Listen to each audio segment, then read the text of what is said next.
ಆತ್ಮೀಯ ಎಲ್ಲ ವೀಕ್ಷಕರಿಗೂ ನಮಸ್ಕಾರ.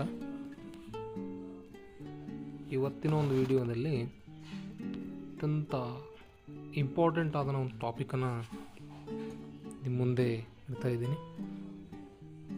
ಈ ಒಂದು ಟಾಪಿಕ್ ಮೊದಲು ಆಲ್ರೆಡಿ ನಿಮಗೆ ಸ್ಕ್ರೀನಲ್ಲಿ ಕಾಣಿಸ್ತಾ ಇದೆ. ತಂದೆ ಇಲ್ಲದ ಮಕ್ಕಳಿಗೆ ವಿದ್ಯಾರ್ಥಿ ವೇತನ ದೊರಕಿಸಿಕೊಡಲು ಅರ್ಜಿ ಸಲ್ಲಿಸೋದು ಆರಂಭವಾಗಿದೆ. ಈ ಒಂದು ಅರ್ಜಿ ಸಲ್ಲಿಸುವುದು ಯಾವುದೇ ಒಂದು ಆನ್ಲೈನ್ ಆಪ್ಷನ್ ಇಲ್ಲ. ಎಲ್ಲರೂ ಈ ಒಂದು ಅರ್ಜಿಯನ್ನು ಸಲ್ಲಿಸಬೇಕಾದ್ರೆ ಆಫ್ಲೈನ್ ಮುಖಾಂತರನೇ ಸಲ್ಲಿಸಬೇಕು. ಏನಪ್ಪ ಇದು ಸ್ಕೀಮು, ಯಾರಿಗೆಲ್ಲ ಅನ್ವಯಿಸುತ್ತೆ, ಯಾವ್ಯಾವ ಮಕ್ಕಳಿಗೆ ಇದೊಂದು ಸೌಲಭ್ಯ ಸಿಗುತ್ತೆ ಅನ್ನೋದನ್ನು ನೋಡೋಣ. ಮೊದಲನೇದಾಗಿ ಈ ಒಂದು ತಂದೆ ಇಲ್ಲದ ಮಕ್ಕಳಿಗೆ ವಿದ್ಯಾರ್ಥಿ ವೇತನವನ್ನು ಪಡಿಬೇಕಾದ್ರೆ ಯಾವ್ಯಾವ ದಾಖಲೆಗಳು ಬೇಕು ಮತ್ತು ಅರ್ಹತೆ ಏನಿರಬೇಕು ಆ ಒಂದು ವಿದ್ಯಾರ್ಥಿಗೆ ಅನ್ನೋದನ್ನು ನಾವು ನೋಡೋಣ. ಮೊದಲನೇದಾಗಿ ಇಲ್ಲಿ ನೋಡಿ, ನೀವು ಸ್ಕ್ರೀನಲ್ಲಿ ಕಾಣಿಸ್ತಾ ಇದೆ, ಆಫ್ಲೈನ್ ಮುಖಾಂತರ ಅರ್ಜಿ ಸಲ್ಲಿಸಬಹುದು ಅಂತೇಳಿ ಕ್ಲಿಯರಾಗಿ ಕೊಟ್ಟಿದ್ದಾರೆ. ಇಲ್ಲಿ ನೋಡಿ, ಜೂಮ್ ಮಾಡ್ತಾ ಇದ್ದೀನಿ. ಮೊದಲನೇದಾಗಿ ನೋಡಿ, ಮಗುವಿನ ಹೆಸರು ಮತ್ತು ವಿಳಾಸ ಇರುವಂತಹ ಒಂದು ದಾಖಲೆ ಬೇಕು. ಆಧಾರ್ ಕಾರ್ಡು ಅಥವಾ ಒಂದು ಅಂಕಪಟ್ಟಿ ಆಗಿರ್ಬೋದು, ಟಿ ಸಿ ಆಗಿರ್ಬೋದು ಇದ್ರೆ ನಡೆಯುತ್ತೆ. ಓಕೆ, ನೆಕ್ಸ್ಟು ಆ ಒಂದು ಅಪ್ಲಿಕೇಶನ್ ಫಾರ್ಮ್ನಲ್ಲಿ ಏನೇನು ನಾವು ತುಂಬಬೇಕು ಅನ್ನೋದನ್ನು ಇಲ್ಲಿ ಕೊಟ್ಟಿದ್ದಾನೆ, ವಿವರಣೆಯಾಗಿ ನೀಡಿದ್ದಾನೆ ನೋಡಿ ಇಲ್ಲಿ. ನೆಕ್ಸ್ಟ್ ಬಂದ್ಬಿಟ್ಟು ಜನ್ಮ ದಿನಾಂಕ ಮತ್ತು ಪ್ರಾಯ. ಆ ಒಂದು ವಿದ್ಯಾರ್ಥಿಯ ಜನ್ಮ ದಿನಾಂಕವನ್ನು ನಮೂದು ಮಾಡಬೇಕು. ಮತ್ತು ವಿದ್ಯಾರ್ಥಿಯು ವಿದ್ಯಾಭ್ಯಾಸ ಅಥವಾ ಏನಾದರೂ ಕೆಲಸ ಮಾಡ್ತಾಯಿದ್ರೆ ವೃತ್ತಿ ತರಬೇತಿ ಅದರ ಬಗ್ಗೆ ಮಾಹಿತಿಯನ್ನು ಕೊಡಬೇಕು. ತಂದೆ ತಾಯಿ ಹೆಸರು ಜೀವಂತವಾಗಿದ್ದಾರೆಯೇ ಅಥವಾ ಇಲ್ಲವೇ, ಹೌದು ಅಥವಾ ಇಲ್ಲ ಅನ್ನೋ ಆಪ್ಷನ್ ಇರುತ್ತೆ, ಅದನ್ನು ನಾವು ಟಿಕ್ ಮಾಡಬೇಕಾಗುತ್ತೆ. ಪೋಷಕರ ಹೆಸರು ಮತ್ತು ವಿಳಾಸ, ತಂದೆ ತಾಯಿಯ ವಿಳಾಸ. ನೆಕ್ಸ್ಟು ಧರ್ಮ, ಅಂದರೆ ವಿದ್ಯಾರ್ಥಿಯು ಯಾವ ಒಂದು ಪ್ರವರ್ಗಕ್ಕೆ ಸೇರಿದ್ದಾನೆ, ಯಾವ ಜಾತಿಗೆ ಸೇರಿರುತ್ತಾರೆ ಎಂಬುದನ್ನು ತಿಳಿಸಬೇಕು. ನೆಕ್ಸ್ಟ್ ಉದ್ಯೋಗ ಮಾಡ್ತಾಯಿದ್ರೆ ಆ ಒಂದು ಉದ್ಯೋಗದ ಹೆಸರನ್ನು ನಮೂದು ಮಾಡಬೇಕು. ಮತ್ತು ವಿಧಾನಸಭಾ ಕ್ಷೇತ್ರ, ಅಸೆಂಬ್ಲಿ ಕಾನ್ಸ್ಟಿಟ್ಯೂಷನ್, ಆ ಒಂದು ವಿಧಾನಸಭಾ ಕ್ಷೇತ್ರದ ಒಂದು ಸಂಖ್ಯೆ ಇರುತ್ತೆ, ಮತದಾರರ ಒಂದು ಗುರುತಿನ ಚೀಟಿನಲ್ಲಿ ಅಥವಾ ಇದರಲ್ಲಿ ಇರುತ್ತೆ, ಅದೊಂದು ಸಂಖ್ಯೆಯನ್ನು ನಾವಿಲ್ಲಿ ನಮೂದು ಮಾಡಬೇಕು. ಮತ್ತು ವಾರ್ಷಿಕ ಆದಾಯವನ್ನು ನಾವು ಎಲ್ಲಿ ನೋಡ್ತೀವಿ, ಆದಾಯ ಪ್ರಮಾಣ ಪತ್ರದಲ್ಲಿ ತಹಸೀಲ್ದಾರರಿಂದ ಪಡೆದಂತಹ ಆದಾಯ ಪ್ರಮಾಣ ಪತ್ರವನ್ನು ನಾವಿಲ್ಲಿ ಲಗತ್ತಿಸಬೇಕು. ನೆಕ್ಸ್ಟ್ ನೋಡಿ, ಕುಟುಂಬದ ಸ್ವರೂಪ, ಅಂದರೆ ಈ ಒಂದು ವಿದ್ಯಾರ್ಥಿ ವೇತನ ಪಡೆಯುತ್ತಿರುವ ವಿದ್ಯಾರ್ಥಿಯ ಕುಟುಂಬದ ಒಂದು ಸ್ವರೂಪ, ಯಾವ ರೀತಿಯ ಒಂದು ಕುಟುಂಬ ಇದೆ, ಒಂಟಿ ತಾಯಿ ಇದ್ದಾಳ, ತಂದೆ ಒಬ್ಬನೇ ಇದ್ದಾನ, ಪೋಷಕರ ಕುಟುಂಬ ಇದೆನಾ, ತಂದೆ ತಾಯಿ ಯಾರು ಇಲ್ಲ ಪೋಷಕರ ಜೊತೆಯಲ್ಲಿ ಬೆಳೀತಾ ಇದ್ದಾನ ಅನ್ನೋದು, ಕಡಿಮೆ ಆದಾಯ ಹೊಂದಿರುವಂತಹ ಕುಟುಂಬನ, ಅಥವಾ ದೀರ್ಘ ಕಾಯಿಲೆಯಿಂದ ಬಳಲುತ್ತಿರುವ ಕುಟುಂಬನ, ಅಥವಾ ವಿಚ್ಛೇದಿತ ಕುಟುಂಬನ, ಅಥವಾ ಅಂಗವಿಕಲರ ಅನ್ನೋದು ಒಂದು ಸ್ಪೆಷಲ್ ಕ್ಯಾಟಗರಿಯನ್ನು ನಾವು ಇಲ್ಲಿ ತೋರಿಸ್ಬೇಕಾಗುತ್ತೆ. ಮತ್ತು ಆ ಒಂದು ಸಮಸ್ಯೆಗೆ ವಿದ್ಯಾರ್ಥಿಯು ಒಂಟಿಯಾಗಿ ಉಳಿಲಿಕ್ಕೆ ಏನು ಸಮಸ್ಯೆಯ ಒಂದು ಹಿನ್ನೆಲೆಯನ್ನು ಸಹ ನಾವಿಲ್ಲಿ ತೋರಿಸ್ಬೇಕಾಗುತ್ತೆ. ವಿದ್ಯಾರ್ಥಿಯ ವಯೋಮಿತಿ 18 ವರ್ಷಕ್ಕಿಂತ ಕಡಿಮೆ ವಯಸ್ಸು ಇರಬೇಕು.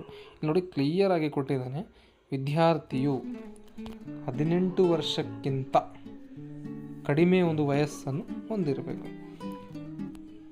ಓಕೆ, ನೋಡಿ ಕ್ಲಿಯರ್ ಕೊಟ್ಟಿದ್ದಾರೆ. ಅರ್ಜಿ ಫಾರಮನ್ನು ಖುದ್ದಾಗಿ DC ಕಚೇರಿಯಿಂದ, ಅಂದರೆ ಜಿಲ್ಲಾಧಿಕಾರಿಗಳ ಕಚೇರಿಯಿಂದ, ಆಯಾ ಒಂದು ಜಿಲ್ಲೆಗಳಿಗೆ ಸಂಬಂಧಿಸಿದಂತೆ ಜಿಲ್ಲಾಧಿಕಾರಿಗಳ ಕಚೇರಿಯಿಂದ ತಂದು ಬೇಕಾಗುವ ದಾಖಲೆಗಳನ್ನು ಇಟ್ಟು ಶಾಲೆ ಅಥವಾ ಕಾಲೇಜು ಮುಖ್ಯೋಪಾಧ್ಯಾಯರ ಅಥವಾ ಪ್ರಾಂಶುಪಾಲರ ಸಹಿ ಮತ್ತು ಸೀಲ್ ಮಾಡಿದ ಮೇಲೆ ಪುನಃ ಆ ಒಂದು DC ಆಫೀಸಿಗೆ, ಅಂದರೆ ಜಿಲ್ಲಾಧಿಕಾರಿಗಳ ಕಚೇರಿಗೆ ಸಲ್ಲಿಸಬೇಕು.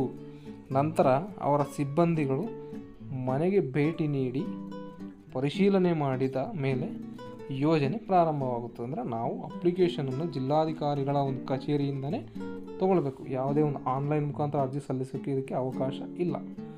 ಆದ್ದರಿಂದ ಜಿಲ್ಲಾಧಿಕಾರಿಗಳ ಕಚೇರಿಗೆ ಖುದ್ದಾಗಿ ಹೋಗಿ ಅಪ್ಲಿಕೇಶನ್ ಫಾರಮನ್ನು ತಂದು ಎಲ್ಲ ಒಂದು ಇಲ್ಲಿ ಮೇಲೆ ಕೇಳಿರುವಂಥ ಎಲ್ಲ ಒಂದು ಮಾಹಿತಿಯನ್ನು ತುಂಬಿದ ನಂತರ ಮುಖ್ಯೋಪಾಧ್ಯಾಯರಿಂದ ಅಥವಾ ಸ್ಕೂಲ್ ಹೆಡ್ ಮಾಸ್ಟರ್ ಅವರಿಂದ ಸಹಿ ಮಾಡಿಸಿ ಮತ್ತು ಆ ಒಂದು ಶಾಲೆಯ ಸೀಲ್ ಹಾಕಿಸಿ ಮತ್ತು ಪುನಃ ಆ ಒಂದು ಜಿಲ್ಲಾಧಿಕಾರಿಗಳ ಕಚೇರಿಗೆ ಸಂಬಂಧಪಟ್ಟ ಇಲಾಖೆಯಲ್ಲಿನೇ ಈ ಒಂದು ಅರ್ಜಿಯನ್ನು ನಾವು ಕೊಡಬೇಕು.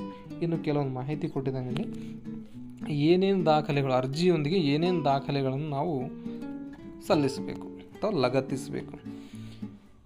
ಆದಾಯ ಪ್ರಮಾಣ ಪತ್ರ ಅಥವಾ ತಂದೆ ತೀರ್ಕೊಂಡಿದ್ದರೆ ತಂದೆಯ ಮರಣ ಪ್ರಮಾಣ ಪತ್ರ ಅಥವಾ ವೈದ್ಯಕೀಯ ಪ್ರಮಾಣ ಪತ್ರ ವಿದ್ಯಾರ್ಥಿದು. ಓಕೆ, ಯಾವ ಉದ್ದೇಶಕ್ಕಾಗಿ ಧನ ಸಹಾಯ ಕೋರಲಾಗಿದೆ, ಯಾವ ಉದ್ದೇಶಕ್ಕಾಗಿ ತಂದೆ ಇಲ್ಲದ ಮಕ್ಕಳಿಗೆ ಒಂದು ವಿದ್ಯಾರ್ಥಿ ವೇತನ ಕೊಡ್ತಾ ಇದ್ದಾರೆ ಅಂತ ನಾವು ಅಪ್ಲಿಕೇಶನ್ ಹಾಕ್ತೇವೆ. ಅದನ್ನು ಒಂದು ಸ್ವಯಂ ದೃಢೀಕರಣ ಮೂಲಕ ತುಂಬಿ ಕೊಡಬೇಕು. ನೆಕ್ಸ್ಟು ಕಲಿಯುತ್ತಿರುವ ತರಗತಿ ವಿದ್ಯಾರ್ಥಿಯಾಗಿದ್ದರು ಅಂತಂದರೆ ಶಾಲಾ ದೃಢೀಕರಣವನ್ನು, ಆ ಒಂದು ಸಂಬಂಧಪಟ್ಟ ಶಾಲೆಯಿಂದ ಶಾಲಾ ದೃಢೀಕರಣವನ್ನು ತಗೊಳ್ಬೇಕು. ಹಿಂದೆ ಈ ಸಹಾಯಧನ ಪಡೆದಿದ್ದಲ್ಲಿ, ಒಂದು ವೇಳೆ ಹಿಂದಿನ ವರ್ಷದಲ್ಲಿ ಇದೇ ಒಂದು ಯೋಜನೆಯಡಿಯಲ್ಲಿ ಸಹಾಯಧನವನ್ನು ಪಡೆದಿದ್ದಲ್ಲಿ ಆ ಒಂದು ಸಹಾಯಧನ ಯಾವ ವರ್ಷದಲ್ಲಿ ಪಡೆದಿದ್ದೀರಿ ಮತ್ತು ಆ ಒಂದು ಹಣದ ಮೊತ್ತವನ್ನು ಇಲ್ಲಿ ನಮೂದಿಸಬೇಕು. ಅರ್ಜಿಯಲ್ಲಿ ಕೋರಿದ ಉದ್ದೇಶಕ್ಕಾಗಿ ಬೇರೆ ಸಹಾಯಧನ ಪಡೆಯುತ್ತಿದ್ದಲ್ಲಿ ವಿವರಗಳನ್ನು ಕೊಡಬೇಕು. ನೆಕ್ಸ್ಟು ವಿಳಾಸ, ಅಭ್ಯರ್ಥಿಯನ್ನು ಸಂಪರ್ಕಿಸಬೇಕಾದರೆ ಸಂಪರ್ಕಕ್ಕಾಗಿ ಒಂದು ವಿಳಾಸವನ್ನು, ಸಂಪೂರ್ಣ ವಿಳಾಸವನ್ನು, ಜಿಲ್ಲೆ, ತಾಲೂಕು, ಗ್ರಾಮ ಪಂಚಾಯಿತಿ, ಹಳ್ಳಿ, ಆ ಗ್ರಾಮ ಮತ್ತು ಏರಿಯಾದ ಒಂದು ಪಿನ್ ಕೋಡನ್ನು ಸಂಪೂರ್ಣವಾಗಿ ಅಲ್ಲಿ ನಾವು ಕೊಡಬೇಕು. ಮತ್ತು ದೂರವಾಣಿ ಸಂಖ್ಯೆ, ಅವರು ಫೋನಿನ ಮುಖಾಂತರ ಸಂಪರ್ಕ ಮಾಡಬೇಕಾದ್ರೆ ದೂರವಾಣಿ ಸಂಖ್ಯೆ ನಮ್ಮ ಮೊಬೈಲ್ ನಂಬರ್ನಲ್ಲಿ ಕೊಡಬೇಕು. ಮತ್ತು ಇನ್ನೊಂದು ಅತ್ಯಂತ ಪ್ರಮುಖವಾಗಿರ್ತಕ್ಕಂಥದ್ದು ಮಗುವಿನ ಬ್ಯಾಂಕ್ ಖಾತೆಯ ವಿವರದ ಸಂಖ್ಯೆ, ಅಂದರೆ ಬ್ಯಾಂಕ್ ಪಾಸ್ಬುಕ್, IFSC ಕೋಡ್ ಅದರಲ್ಲಿ ಕ್ಲಿಯರಾಗಿ ಕಾಣುವಂತೆ ಜೆರಾಕ್ಸನ್ನು ಮಾಡಿ ಲಗತ್ತಿಸಬೇಕು. ಈ ಒಂದು ಬ್ಯಾಂಕ್ ಖಾತೆಗೆ ಆಧಾರ್ ಸೀಡಿಂಗ್ ಆಗಿದೆಯಾ ಅಥವಾ ಇಲ್ವಾ ಅನ್ನೋದನ್ನ ಮೊದಲು ನಾವು ಖಾತ್ರಿಪಡಿಸ್ಕೊಳ್ಬೇಕು. ಯಾಕಂದರೆ ಈ ಒಂದು ಸರ್ಕಾರದ ಒಂದು ಯೋಜನೆಗಳೇನಿದೆಯಪ್ಪ ಅಂದರೆ DBT ಮುಖಾಂತರ ಡೈರೆಕ್ಟಾಗಿ ಬೆನಿಫಿಷಿಯರಿಗೆ ಟ್ರಾನ್ಸ್ಫರ್, ಫಲಾನುಭವಿಗಳಿಗೆ ನೇರ ನಗದು ವರ್ಗಾವಣೆ ಅನ್ನೋ ಒಂದು ಆ್ಯಪ್ನ ಮುಖಾಂತರ DBTಗೆ ಪುಷ್ ಮಾಡಿದ್ರೆ ಅಮೌಂಟ್ ಡೈರೆಕ್ಟಾಗಿ ಫಲಾನುಭವಿಗೆ ಬರುತ್ತೆ. ಅದಕ್ಕಾಗಿ ಆಧಾರ್ ಸೀಡಿಂಗ್ ಮಾಡಿಸೋದು ಕಡ್ಡಾಯ.